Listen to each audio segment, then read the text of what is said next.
चलो भाई, खाने का टाइम हो गया है, सब लोग उठो और खाना वाना खा लो।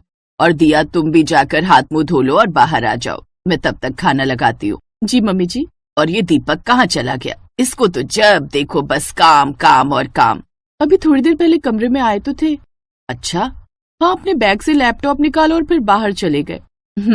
पक्का छत पर गया होगा, वहाँ अपना काम निपटा रहा होगा। बताओ, अपनी शादी की छुट्टी पर है और ये कल मुहे ऑफिस वाले बेचारे को छोड़ ही नहीं रहे। अरे आग लगे ऐसे ऑफिस को। मम्मी जी, अगर ऑफिस को आग लग गई तो फिर ये काम कहाँ करेंगे? ये भी सही है। ये ससुराल में दिया का पहला दिन था। कुछ देर बाद वो अपने पति दीपक के साथ खाना खाने बैठी। खाने में शाही पनीर और रुमाली रोटियां थी, जिन्हें देखकर दिया बहुत खुश हो गई। वाह मम्मी जी, ये रुमाली रोटियां आपने बनाई हैं? अरे नहीं बहू, ये तो शादी में आए हलवाई ने बनाई है। भैया, मुझे नहीं आती ये रुमाली वुमाली। हाँ, थोड़ी मेहनत तो है, पर ये रुमाली रोटी लगती बहुत अच्छी है ना मम्मी जी? हाँ चलो, तुम खाना शुरू करो ना, वरना सब्जी ठंडी हो जाएगी और रोटी भी। सुमित्रा की बात सुनकर दिया खाने पर फोकस करने लगी। फिर अगले दिन, दिया बेटा, अब सारे रिश्तेदार चले गए हैं, अब तुम आज पूरा दिन आराम करो। आज खाना मैं बनाऊंगी, फिर कल तुम्हारी पहली रसोई होगी। ठीक है मम्मी जी, जैसा आप कहें। उस दिन सुमित्रा ने तीनों वक्त बढ़िया बढ़िया खाना बनाया, तीनों टाइम अलग अलग सब्जी, फिर रात को सोने से पहले। सुनिए, मम्मी जी ने आज क्या बढ़िया खाना बनाया था ना? हाँ, मेरी माँ बहुत अच्छा खाना बनाती हैं। मैं जानता था कि तुम्हें भी उनके हाथ का खाना बहुत अच्छा लगेगा। अरे अच्छा तो लगा, लेकिन उन्होंने मेरी टेंशन भी बढ़ा दी। अरे ऐसा क्यों? अगर मम्मी जी इतना अच्छा खाना बनाती हैं, तो उन्हें तो अपनी बहू से भी बहुत सी उम्मीदें होंगी ना, कि मैं भी उनके जैसा ही बढ़िया खाना बनाऊं। हाँ तो दिक्कत क्या है? तुम्हें खाना बनाना नहीं आता है क्या? ना, नहीं, ऐसी बात नहीं है, पर अगर मैं कल अच्छा खाना नहीं बना पाई तो मम्मी जी को कितना बुरा लगेगा।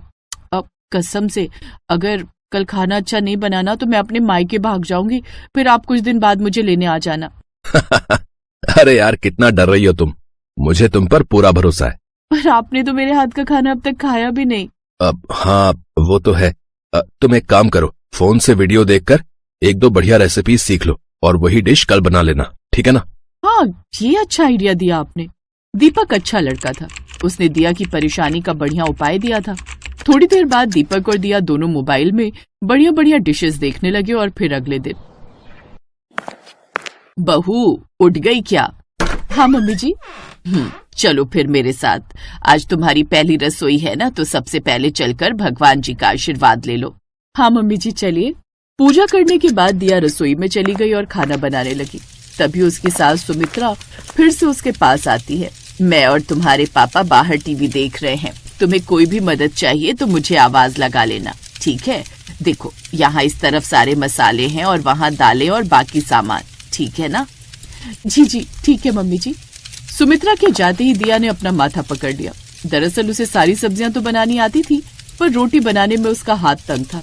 मायके में उसकी माँ उसे बार बार अच्छी रोटी बनाने को कहती थी, पर दिया को तो आटा गूंथने और रोटी बनाने में कभी इंटरेस्ट आया ही नहीं। आज तो मैं मर गई। हे भगवान, मेरी रक्षा करना। अगर मेरी रोटी जल गई या फिर कच्ची रह गई तो फिर तो मेरी शामत है आज। दिया को जिस बात का डर था वही हुआ। उससे कुछ रोटियां कच्ची बन गईं और कुछ ज्यादा सिक कर काली हो गईं। फिर थोड़ी देर बाद दिया अपने हाथ से बनी सब्जी रोटी लेकर बाहर आई। लीजिए मम्मी जी, बन गया खाना। हाँ हाँ, लाओ बहू, बड़ी देर से भूख लग रही थी। आज तो हम जो है अपनी नई बहू के हाथ का खाना खाएंगे भाई। दिया ने कांपते हाथों से सभी के लिए कटोरी में सब्जी निकाली और फिर, बहू रोटी भी तो लाओ।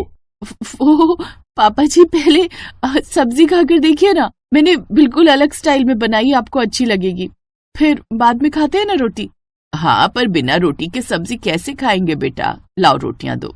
बेचारी दिया ने डरते डरते रोटियों का डिब्बा जैसे ही खोला तो उसकी सास सुमित्रा की भौएं चढ़ गई। ये क्या है दिया, ऐसी रोटी बनाती हो तुम? सॉरी मम्मी जी, वो मायके में सब्जी तो मैं ही बनाती थी, पर रोटियां हमेशा माँ ही बनाती थी तो। अरे तो यहाँ तुम्हारी माँ थोड़ी ना रोटियां बनाएगी। आप भरोसा रखिए मम्मी जी, मैं सीख लूंगी, जल्दी सीख लूंगी। अपनी सास से डांट खाकर दिया को बहुत बुरा लगा। फिर कुछ देर बाद, यार सब गुड़ गोबर हो गया। ओह, इतनी टेंशन मत लो, मम्मी पापा को तुम्हारी सब्जी बड़ी पसंद आई, चाट चाट कर खाई उन्होंने। हैं? सच में? पर ज्यादा खुश होने की भी जरूरत नहीं है। रोटियां थी तुम्हारी खाने लायक, तो सब्जी ही चाटेंगे ना। तुम ना जल्दी से अच्छी सी रोटियां बनाना सीख लो, वरना बड़ी मुश्किल हो जाएगी। मैं सीखूंगी, जरूर सीखूंगी। शुक्र है आज तो सारे घर वाले ही थे, कोई मेहमान नहीं था, नहीं तो आज तो सुपर बेइज्जती हो जाती मेरी। उस दिन के बाद से दिया पर अलग ही जुनून सवार हो गया। वो जी जान से रोटियां बनाना सीखने लगी। धीरे धीरे उसकी रोटियां फूली हुई और एकदम गोल बनने लगी। लेकिन दिया का जुनून यहीं पर नहीं थमा, बल्कि उसने सादी रोटियों से बढ़कर और भी कई तरह की रोटियों में हाथ आजमाना शुरू कर दिया। और फिर एक दिन, वाह बहू, आज तो रोटियां बड़ी मुलायम है, शाबाश। हाँ, और कितनी पतली भी है, एकदम कागज के जैसी। अपने सास ससुर के मुंह से अपनी तारीफ सुनकर दिया बहुत खुश थी और इस बात से उसका पति दीपक भी बहुत खुश हुआ। फिर अपने कमरे में जाकर, आज तो तुमने कमाल कर दिया भाई, मेरा नाम रोशन कर दिया तुमने, है ना? तो फिर मुझे कोई गिफ्ट दो। तो आज हम दोनों बाहर डिनर करने चलेंगे, ठीक है? फिर डिनर करने के लिए दीपक दिया को एक अच्छे होटल में ले गया। वहां दीपक और दिया बैठकर अपने ऑर्डर का वेट कर रहे थे।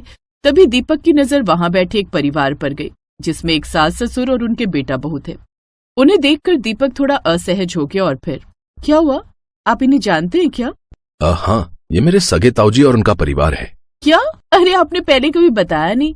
वो बहुत पहले से हम दोनों परिवारों में बात नहीं होती है, किसी बात को लेकर कहा सुनी हो गई थी ना, इसलिए। अरे कुछ भी हो, पर हैं तो आपके बड़े पापा ना। रुको मैं अभी आती हूँ। इतना कहकर दिया झट से उठी और जाकर अपने ताऊ ससुर और ताई सास के पैर छुए। अरे बेटा, कौन हो तुम? नमस्ते बड़े पापा जी, मैं आपकी बहू हूँ, दीपक जी की पत्नी। मेरा नाम दिया है। ये सुनकर हरदेव ने पीछे बैठे दीपक को देखा। दीपक ने भी उन्हें देखकर इशारों में नमस्ते की। अच्छा, तुम दीपक की पत्नी हो? हाँ, मुझे पता चला था कि दीपक की शादी हो गई है। आपको पता था तो फिर आप आए क्यों नहीं? दिया के इस सवाल का जवाब न हरदेव के पास था और न ही दीपक के पास। हकीकत तो ये थी कि दीपक के घर वालों ने हरदेव के परिवार को शादी में बुलाया ही नहीं था। जब तक हरदेव दिया के इस सवाल का जवाब देता, तभी हरदेव का ऑर्डर आ गया। उसने शाही पनीर और रुमाली रोटियां ऑर्डर की थी। अरे वाह बड़े पापा जी, आपको भी रुमाली रोटियां पसंद है क्या? हाँ बेटा, मुझे बहुत अच्छी लगती हैं। तो फिर डन रहा, कल आप सब घर आइए, मैं आपको टेस्टी खाना खिलाऊंगी और साथ में बढ़िया रुमाली रोटियां भी। और हाँ, मेरे लिए कोई अच्छा सा गिफ्ट लेकर जरूर आइएगा। दिया ये बोलकर दीपक के पास आकर बैठ गई। दीपक ने दिया की सारी बातें सुन ली थी, मगर वो उससे कुछ नहीं कह पाया। उधर हरदेव दिया की मासूमियत देखकर मुस्कुरा दिया। अगले दिन सुखदेव के घर की डोरबेल बजी। भाई साहब, आप? सुमित्रा, अरे देखो भाई साहब आए हैं। कई साल बाद अपने बड़े भाई को देखकर सुखदेव की आंखों से खुशी के आंसू निकल पड़े। उधर सुमित्रा भी आंखों में आंसू लिए खड़ी थी और फिर थोड़ी देर बाद खाने की टेबल पर, बड़े पापा जी ये लीजिए, ये दाल मखनी, मटर पनीर और ये रही आपकी रुमाली रोटियां। मैं तो कल से ही इन रोटियों का इंतजार कर रहा था।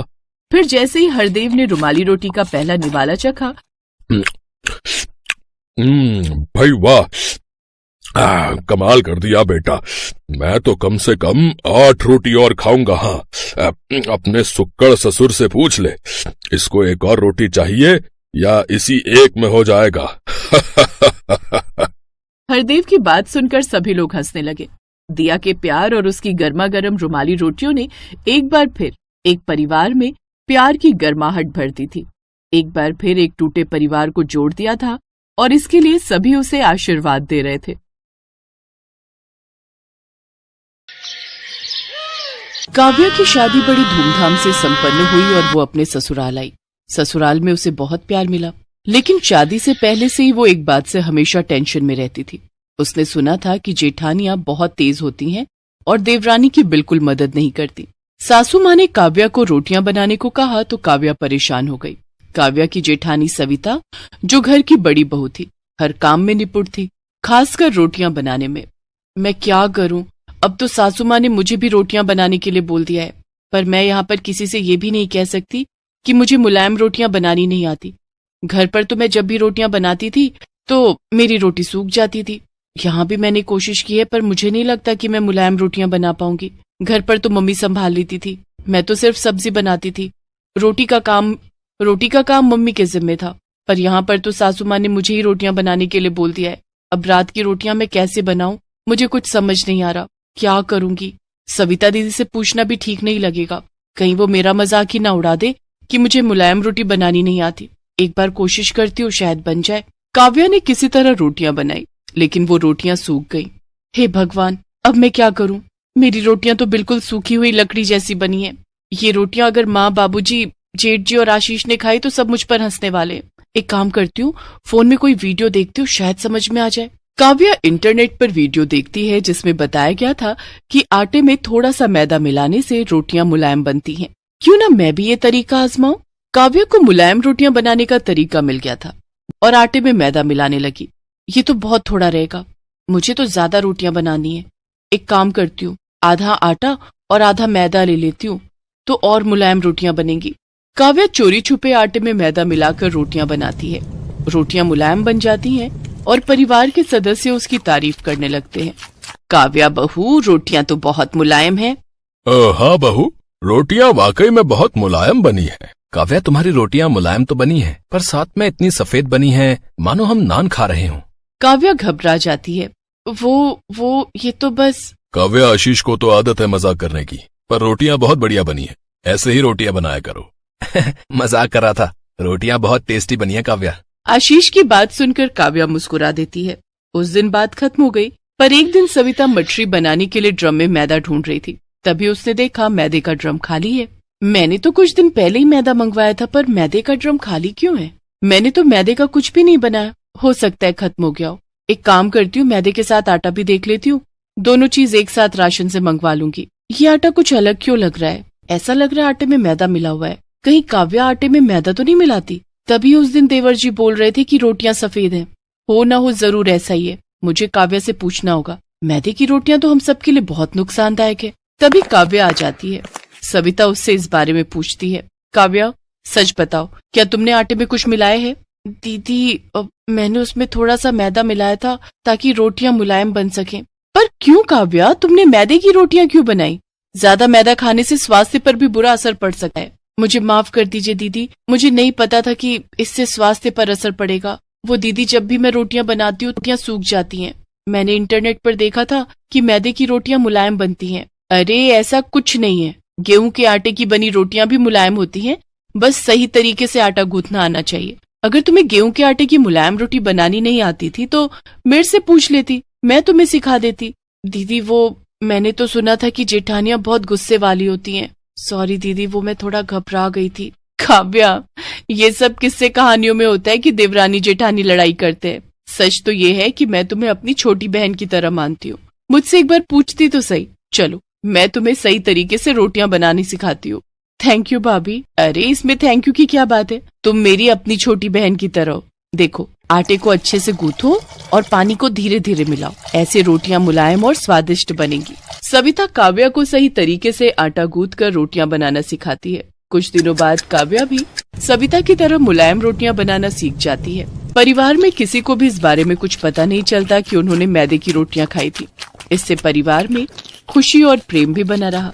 साथ ही सविता और काव्या दोनों देवरानी जेठानी का रिश्ता और भी मजबूत हो गया और दोनों ने मिलकर परिवार को खुशहाल बनाए रखा।